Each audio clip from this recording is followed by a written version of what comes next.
Hey everybody, it's Ben back after a long hiatus. Just started my new job last month and I wanted to give it some time to get situated in my new role, and very happy with what I'm doing, and it's nice to be back in a cool office environment. But I started thinking I hadn't done a video in like over a month. So what prompted me to come back today and do this video is I just saw the sequel to Alexandria Aja's Piranha 3D remake that came out in 2010. Big fan of this film, loved it. The movie in question that I will be reviewing today is the sequel, Piranha 3 Double D, which was just released in select theaters and video on demand last Friday, June the 1st. This movie is not directed by Alexandre Aja. It was directed by John Gulager, who did the Feast films.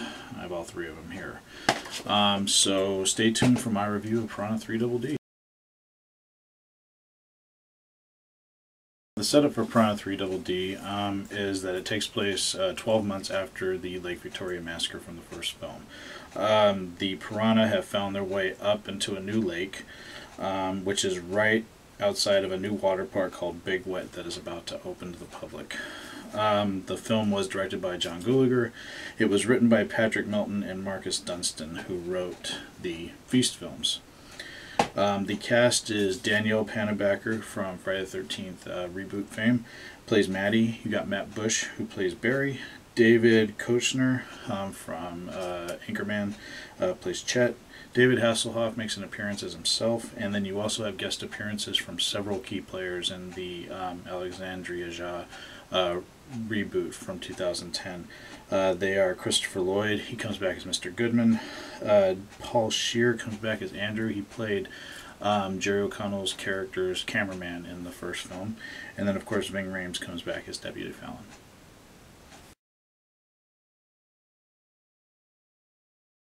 Now, Piranha 3 Double D was supposed to come out last November, November of 2011. It was supposed to come out right before Thanksgiving, and for some reason Dimension decided to pull it, and it kind of hung in limbo. A lot of people were like, it's going to get released on direct-to-DVD, but they did shoot the film in 3D. Unlike Alexandria Aja's original film, it was actually converted post-production to 3D, whereas John Gulager shot the film in 3D for Piranha 3 Double D. And it sort of hung in limbo, and then there was rumors that it was going to be released in select theaters and then in video on demand, and that's what ended up happening with it.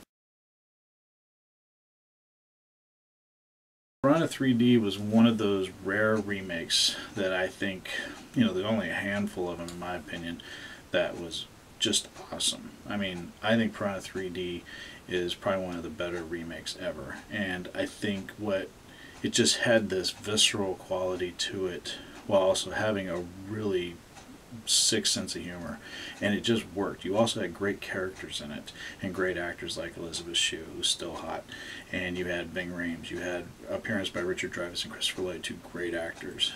You also had Jerry O'Connell hamming it up as the Wild Wild Girls director, parroting Girls Gone Wild.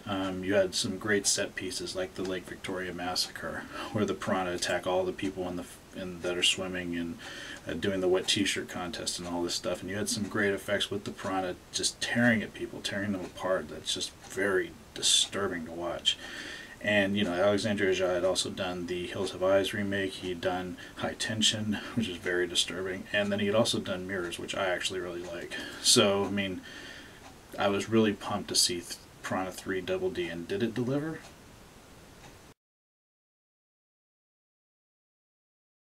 The answer is no.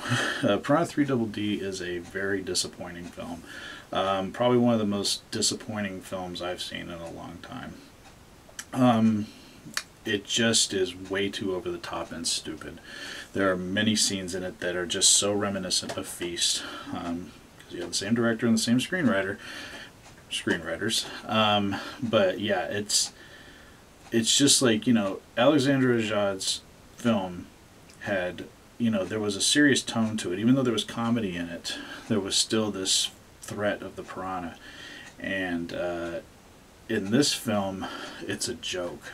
I mean, these piranha are doing things in this film that that it just doesn't make sense. I mean, I know people have seen the trailer, the girl that has the piranha swimming in her stomach when the guy's on top of her. Well, I'm gonna just say that that scene, even though it was funny and kind of entertaining to watch, it made no sense.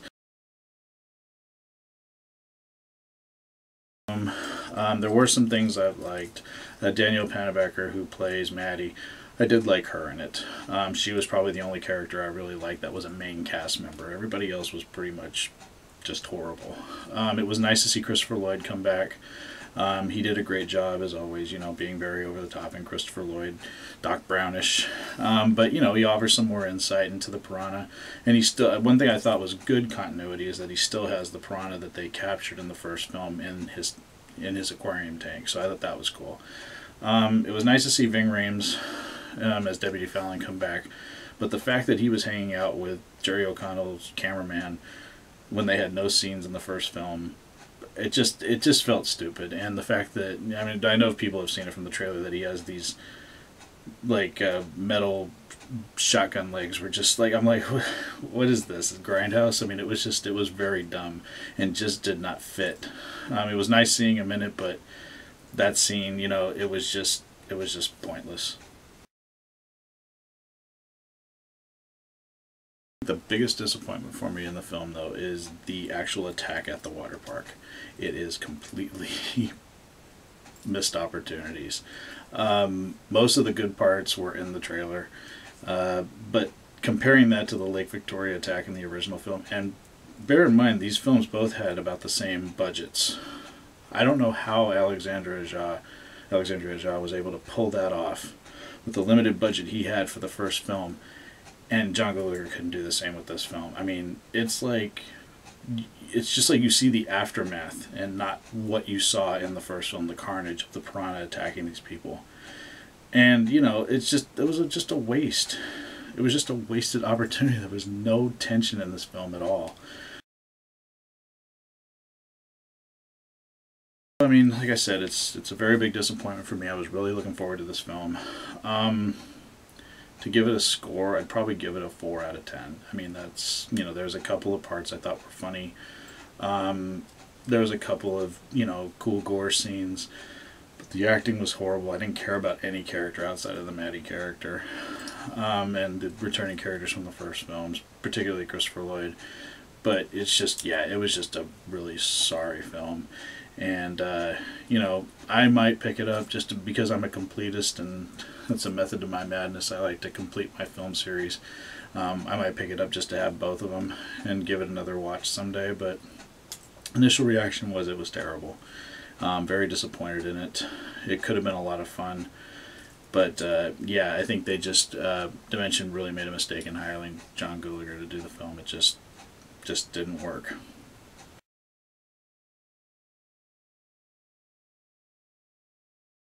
So again, this is just my opinion of Piranha 3 Double D. Please feel free to comment below and let me know your thoughts on the film, if you've seen it. And again, thank you for watching this. And I should be doing some more videos. I've seen some great films this summer. Dark Shadows, Snow White and the Huntsman. I also saw Men in Black 3. And there's some, and I actually kind of want to talk about them and just tell you guys my opinions on them. And I also got some cool things I kind of want to, you know, show off, some new books and stuff. So stay tuned for some more stuff from me, and I hope everyone has a nice evening. Take care.